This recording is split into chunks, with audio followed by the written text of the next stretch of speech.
Welcome to Cybersecure, your go-to destination for all things cybersecurity. Subscribe to our channel, stay safe and secure in the digital world. One of the myths about phishing attacks is a belief that antivirus software will protect you from all phishing attacks. The reality is that antivirus software can help to protect you from some phishing attacks, but it is not a foolproof solution. It's important to remain vigilant and aware of the tactics used by attackers. Here are a few examples to illustrate this, including zero-day attacks, social engineering and malware evasion. Zero-day attacks. A zero-day attack is a type of phishing attack that exploits a previously unknown vulnerability in software or hardware. Since the vulnerability is new, it may not be detected by antivirus software until after the attack has already occurred. There have been numerous real-world examples of zero-day attacks. Here are a few examples. The first example of zero-day attacks is the Stuxnet worm. In 2010, the Stuxnet worm was discovered by security researchers. The worm was designed to target industrial control systems and specifically sought out vulnerabilities in Siemens software used in nuclear facilities in Iran. Stuxnet used several zero-day exploits to propagate and evade detection. Another example of zero-day attacks is the WannaCry ransomware attack. In 2017, the WannaCry ransomware attack affected hundreds of thousands of computers in more than 150 countries. The attack used a zero-day exploit in Microsoft Windows to spread quickly and encrypt the victim's files. The attackers demanded a ransom payment in exchange for the decryption key. The last example of zero-day attacks is the Adobe Flash zero-day exploit. In 2015, a zero-day exploit was discovered in Adobe Flash that allowed attackers to execute arbitrary code on a victim's computer. The exploit was used in several high-profile attacks, including the breach of the Italian cyber surveillance company hacking team. These examples demonstrate that zero-day attacks are a real and serious threat. Because zero-day exploits are unknown to the public and software vendors, they can be difficult to defend against. To protect against zero-day attacks, it's important to keep software up to date and to apply security patches as soon as they become available. Additionally, it's important to use a multi-layered approach to security that includes strong antivirus software, firewalls, and intrusion detection and prevention systems.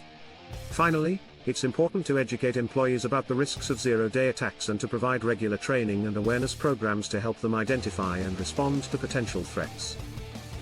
Other than zero-day attacks, some phishing attacks rely on social engineering tactics, such as impersonating a trusted source or using emotional manipulation, to trick the victim into taking a specific action.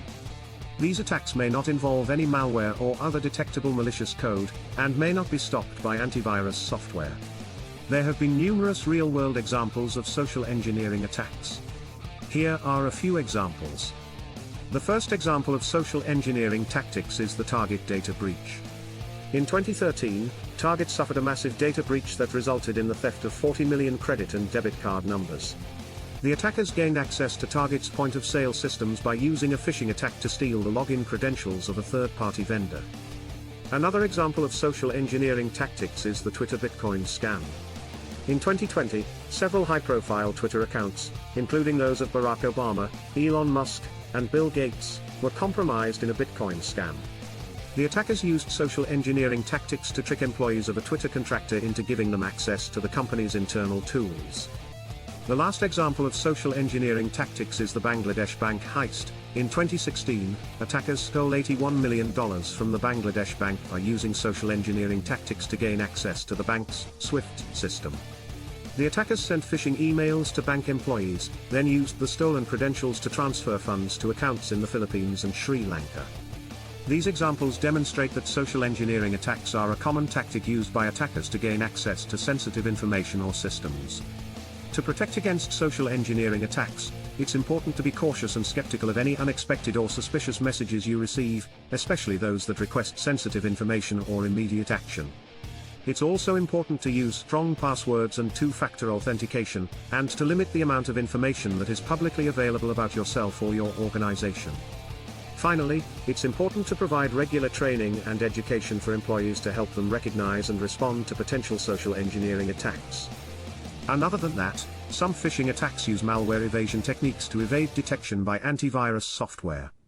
For example, the attacker may use a custom-built malware that is specifically designed to avoid detection by popular antivirus programs. There have been numerous real-world examples of malware evasion techniques used by attackers. Here are a few examples. The first example of malware evasion is the Emotet Trojan. Emotet is a banking Trojan that has been in use since 2014. It is known for its ability to evade detection by antivirus software by constantly changing its code and using different file formats. Emotet is also capable of spreading through a network, making it difficult to contain. Another example of malware evasion is the TrickBot Trojan. TrickBot is a banking Trojan that was first discovered in 2016. Like Emotet, it is known for its ability to evade detection by antivirus software by using techniques such as code obfuscation and encryption. TrickBot is also capable of stealing passwords and other sensitive information. The last example of malware evasion is the NotPetya ransomware attack. In 2017, the NotPetya ransomware attack affected numerous organizations around the world, including shipping company Maersk and pharmaceutical company Merck. NotPetya used a malware evasion technique known as fileless malware to infect systems without leaving any files behind. The attack caused widespread disruption, and is estimated to have cost more than $10 billion in damages. These examples demonstrate that attackers often use sophisticated techniques to evade detection by antivirus software and other security measures. To protect against these types of attacks, it's important to use a multi-layered approach to security that includes strong antivirus software, firewalls, intrusion detection and prevention systems, and other security tools. It's also important to keep software up to date and to apply security patches as soon as they become available. Additionally, it's important to educate employees about the risks of malware and to provide regular training and awareness programs to help them identify and respond to potential threats. Overall, these examples demonstrate that while antivirus software can help to protect you from some phishing attacks, it is not a foolproof solution, and it's important to remain vigilant and aware of the tactics used by attackers. It's important to use multiple layers of protection, including antivirus software, firewalls, and secure passwords, and to take steps to verify the authenticity of any unexpected or suspicious messages you receive. Some ways to do this include checking the email address and domain, hovering over links to see the URL, and contacting the supposed sender directly to confirm the message. We hope you found it helpful and informative. If you enjoyed this video, like, comment, share and subscribe. Thanks again for watching, and we'll see you in the next video on Cybersecure.